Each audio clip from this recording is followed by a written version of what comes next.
Page number 392। Shriram. Ram सप्रेम कहे हूँ मुनि पाही, नाथ कही हम के ही मग जाही। मुनि मन बिहसी राम सन कही, सुगम सकल मग तुम कहू अही। चालती वक्ते घणा प्रेम थी श्रीरामजीए मुनिने कह्युं, हे ना बताओ कि अमे क्या मार्गे जईए। मुनि मनमा हसीने श्रीरामजीने कहे छे कि आपना माटे सर्वे मार्गो सुगम छे।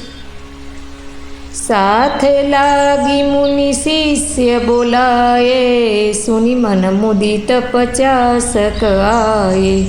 सबनी राम पर प्रेम अपारा, सकल कहीं मगु दीख हमारा।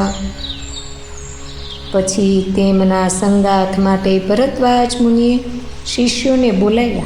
साथे जवानी वात सांभळता ज चित्तथी हरखाईने लगभग 50 शिष्यो आवी गया।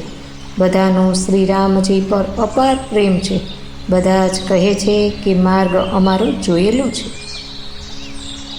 मुनि बटुचारी संगत बदीन है, जिन बहु जन्म सुकृत सब कीन है। करी प्रणाम ऋषि आय सुपाई, प्रमुदित हृदय चले रघुराई। पछी मुनिए 4 ब्रह्मचारीओने साथे करी दीधा, जेमणे घणा जन्मों सुधी बधा सुकृत कर्या हता। श्री रघुनाथजी प्रणाम करीने अने ऋषिने आज्ञा पामीने हृदयमां घणा ज आनंदित थईने चाल्या। राम निकट जब निकसहि जाई, देखहि दरसु नारी नरदाई। होई सनात जन्म फलु पाई, फिरहि दुखित मनु संग पठाई।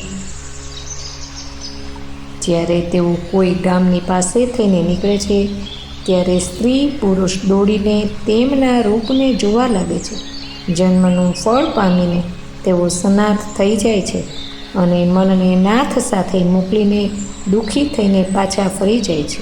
एटले के चित्तमां तो श्री रामजीनी छबी अंकित थई गई, पण देहथी पराणे पाछा फरवुं पड़े छे। बिदकीए बटु विनय करी, फिरे पाई मन काम। उतरी नहाय जमुन जल, जो शरीर समश्याम। तत्पश्चात श्रीरामजीए विनंती करीने 4 ब्रह्मचारीओने विदाय करी। ते मनवांछित वस्तु पामीने पाछा फर्या। यमुनाजीनी पार उतरीने सर्वेए यमुनाजीना जळमां स्नान कर्युं, जे श्री रामचंद्रजीना शरीर जेवुं ज श्याम रंगनुं हतुं। सुनत तीर बासी नर नारी, धाई निज निज काज बिसारी।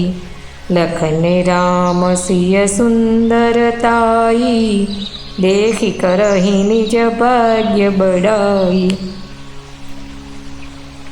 यमुनाजीना किनारे રહેનારા સ્ત્રી પુરુષ સર્વે પોતપોતાના કામ ભૂલીને દોડ્યા અને લક્ષ્મણજી, શ્રીરામજી અને સીતાજીના સૌંદર્યને જોઈને પોતાના ભાગ્યની પ્રશંસા કરવા લાગ્યા. અસ્તુ.